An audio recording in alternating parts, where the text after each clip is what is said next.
এইভাবে একটা রাষ্ট্র একটা দেশ কোনোভাবে চলতে পারে না, কারণ একটা অটো লিয়ে ভাড়া লিয়ে 1,000-1,500 টাকা ইনকাম করে। এই লোক কোনোদিন খেত নামতো না, ধান খেতে করতো না, গম খেতে করতো না। তো সবাই যদি খালি অটো চালা, এই চাচাবাজ গৃহস্থী যদি মানুষে না করে, তাহলে মানুষের খাবার যদি উৎপাদন না করে, তাহলে মানুষে কী খাইব?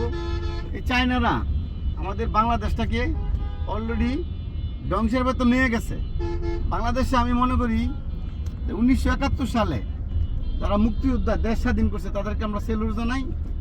এই না দেশটা স্বাধীন করছে চায়নারা মেশিনপত্র নিয়ে আসে খালি ওটু বেচা কিনি করবে আর বিক্রি করবে, বাংলাদেশকে ধ্বংস করে দিবে। আমি মনে করি বাংলাদেশের 20 কোটি জনগণ থাকলে সবাই প্রতিবাদ করেন চায়নাদের বিরুদ্ধে। এই দেশ চায়নাদের না, এই দেশ আমাদের বাংলাদেশে 1971 সালে দেশ স্বাধীন করছে। দেখেন ওটু আর ওটু, ওটু আর ওটু, রাস্তা ডাইন নাই বাম নাই, খালি ওটু, ব্লক করে ফেলছে রাস্তা। পারলে শেয়ার করে, নাইলে আমাকে বই কেনার কি করবো, ফেসবুকের যুগ থেকে আমি তুলে ধরলাম।